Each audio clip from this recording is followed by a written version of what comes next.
Hi, welcome to week 2. This is Andrew Sears again, and this week I'm going to talk about how you can pick your project, the organization you're going to work with, and your minimum viable product, MVP. I know many of you probably do sports and you think that's the most valuable player, but it's minimum viable product in this domain. So this is a review in this course. This course is focused on this entrepreneurial mindset, the create quadrant, the adhocracy.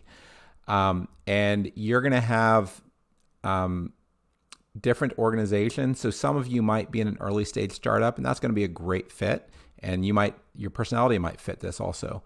Others might be in mid stage. That's also going to be a good fit. If you're in a later stage organization, that can be more challenging unless you're creating like a new division. If you're in an organization that's 100 years old and your program's basically been operating the same way it's been operating for 80 years, that's not going to be a good fit for this organization. I mean, for this course. What you might do is you might dream about, okay, what would it look like if we reinvented a program or reinvented an organization? So that's a key question, right? Part of the reason for that is you've probably heard this quote: if your only tool is a hammer, you treat everything like a nail. That applies to personality types. That applies to organizations. So if you are in an organization that specializes in operations and hierarchy and governance, then it's going to treat everything with extreme planning and somewhat aversion to risk and not as much, what people would call disruptive innovation. And that can create a challenge. So what's important is to recognize what is the tool that this course is trying to get you to be able to learn, because most people have been exposed to business plans. This course isn't a business plan course. So that's the hammer. This course is a different course. And if you try to hammer in this bolt, that's going to be problematic, right? So let me talk about what is the right tool. The business model canvas versus business plan. So what that really gets down to is high risk in innovation versus low risk in innovation. So the business model canvas operates in the entrepreneurial create quadrant of that diagram that I showed you. The business plan operates typically in the business quadrant. So it will cover some of the other quadrants, but it specializes in that, right? The business model canvas is for completely new business models. So online food delivery might be an example. And the business plan would be for proven business models in a new context. So you're going to open up a new restaurant, but you're just going to do it in a new neighborhood. There's hundreds of thousands of restaurants. It's not like you're inventing the first restaurant, right? Whereas online food delivery, a lot of people are still figuring out how that's going to work. High risk initiatives versus low risk, extremely high uncertainty versus, all businesses are going to have some uncertainty, but moderate uncertainty. And, this for if you're in a nonprofit, this is really, could be a program plan, right? Intuitive, rapid adapting versus detailed, organized planning. Those kind of tie back to the Myers-Briggs that I talked about before, personality types. This pushes the organization to innovate. This pushes the organization to plan. The focus of this course is this business model canvas. We have another course that does small business management, and at some point we may do a program design course that'll really be the program equivalent of that. It's more on planning. So another way of looking at this is if you've done project management, there's what's called Waterfall. And that's really how a business plan works. You're doing a 2 to 5 year learning cycle. And the idea is you're going to build something, release it, and then 2 to 5 years later, you're going to learn how that works. And, some organizations operate off of 5-year strategic plans with very little changes in those. Agile is more like you're going to iterate once a year, but you don't get that much feedback. You don't do a major revision until every 5 years. So, and then lean is really what's using the business model canvas. And that really your goal is how quickly can you learn? How quickly can you get your learning cycle to go? So all that's really important on trying to figure out what is a good organization and what would be a good project to use in this course. So this course will work best if you can pick a project that fits the business model canvas approach. So that's from the other side. So that means new programs, products, divisions, or revenue streams are likely to do better in this course than existing programs unless those programs are in highly uncertain domains. So this is something that I would say is highly recommended It's not absolute for this course, but it's just going to be harder for you to do the assignments. Now, for nonprofits, if you have an earned income division or a social enterprise, it's probably going to fit a little better, but that's just more of a suggestion because it could just be a new program that you're going to do. And one of the things that's kind of an absolute, you're going to need to be able to interview some potential customers. So this could also include some internal stakeholders to your organization, but a part of what this course is about, this is, you could almost imagine a course in public speaking and you say, I don't want to speak in public. Well, you just signed up for the course. That's what this course is about.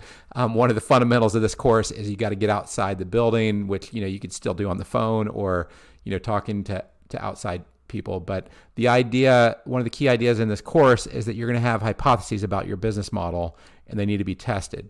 So if there's no unproven hypothesis, you say my organization's been around for 100 years, we've had the same program for 80 years, and it's been proven, there's not, the tools in this course really aren't going to be very helpful. I mean, you can use them, but that's like, using a wrench instead of a hammer or vice versa. So here's the key question. So some of you may not be with an organization. In that case, you could just come up with your own idea. You could try to attach to another organization. But if you're with an organization, you're with a larger organization, you want to try to connect it to that larger organization.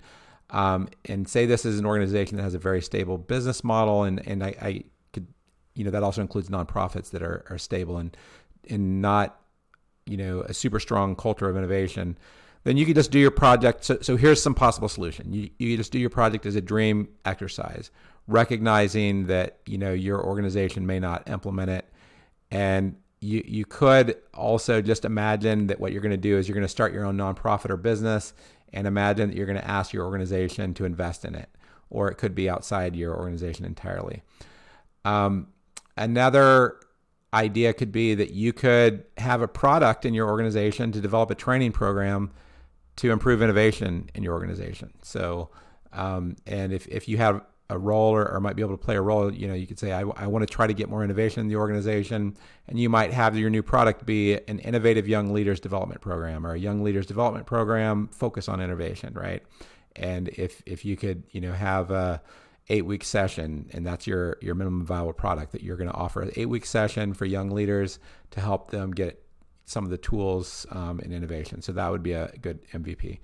Another thing you could do is you could imagine your product as a nonprofit or for-profit subsidiary that has less constraints. So for instance, you could have a nonprofit-owned catering business.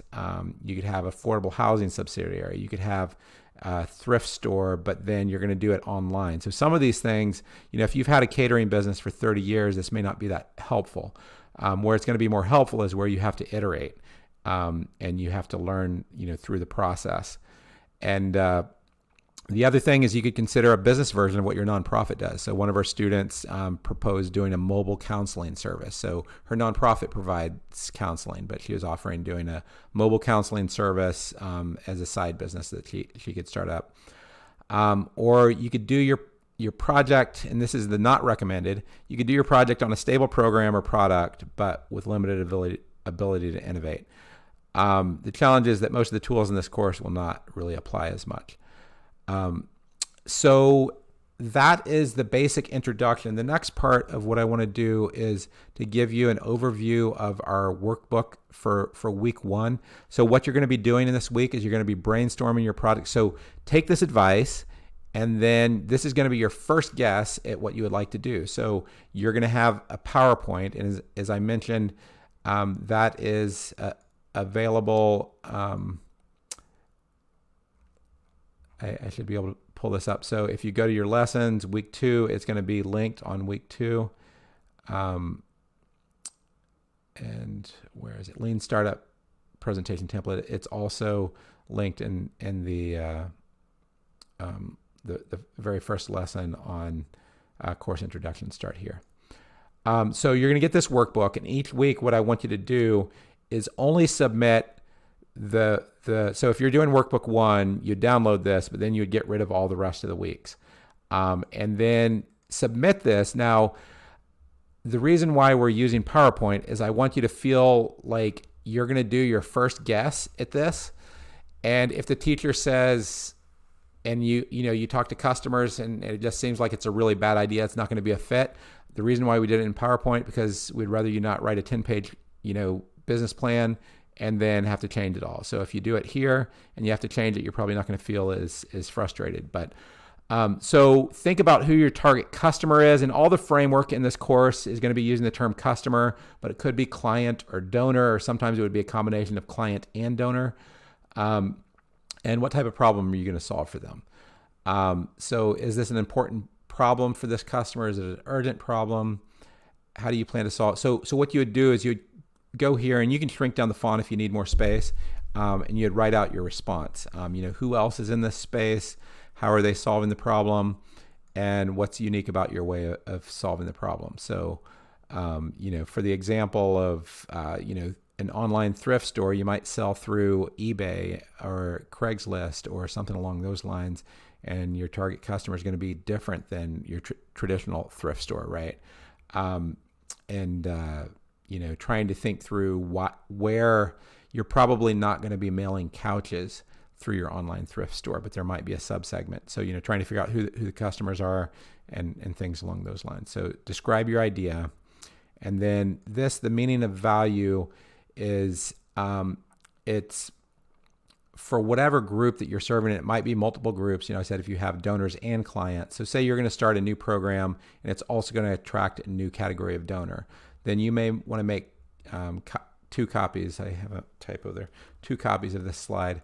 And you're going to do a long list. This is more a brainstorming list, and this would be a very short list that you might present to a customer. So that's the reason why we have both of those. And then this is one of the most important slides. So,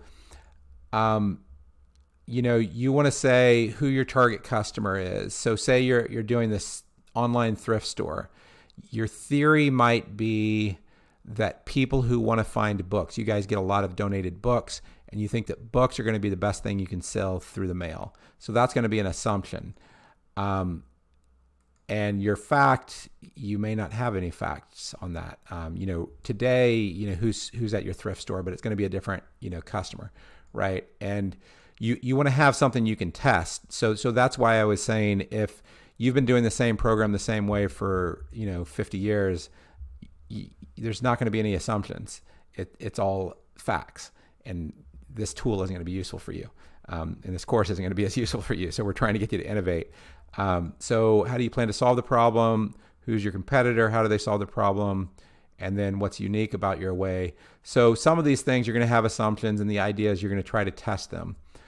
So you're going to write a vision statement, who your target customers are, the product that you're going to be making, how they're going to use it, 3 to 5 scenarios. So, the difference between this and the other sections, even though they sound similar, this is going to be more paragraph form. It's going to be more visionary. So if someone wanted to read 1 or 2 paragraphs and be excited about your product or your program, this would be the thing that would convince them, whereas the other one's more analytical. It's breaking up into parts, right? And then the last one is describe your key aspects of your minimum viable product, which are currently seeking market feedback. So in the example I used, and hopefully not everyone's going to use the same example, but the thrift store that's going to move to trying to sell online books, that might be your minimum viable product. You're going to go and start selling books online, and you want to try to get market feedback. So, and later we'll talk about, ways that you might be able to get that market feedback. You could, just, if you can get permission from your organization, if you have 5 books, just post some of those on eBay and see what happens. That would be an example of getting some real market feedback. And you're not just, if you ask people if they want to buy something, that's not real market feedback. That's just theoretical market feedback. I mean, it's better than nothing, but, actually selling a book online would be a better example, right? Or talking to a potential client. And, one other thing to realize, as nonprofits, you're going to not only talk to potential customers, you're also going to talk to other stakeholders. So it might be other people in your organization, but we want to get some people ideally that your organization's serving. So with that, if you have questions, talk with your instructor. There's going to be a a live meeting in week 2, and it's really important that you try to get a topic that's going to work well for you in this course. I would also encourage you to look ahead on the weeks and see what some of the assignments look like, and what some of the material is that we're going to cover, so that you can think about, okay, what type of project can I get? Because, some students in the past have just said, I'm going to list out my entire organization. We have 17 programs and we've been around for 100 years, and I'm just going to summarize that in this course. And that would be fine if you're writing this was a grant writing course or something like that, but that's not what we're doing. We're trying to help people rapidly innovate. So if you have questions, ask your professor. So thanks a lot.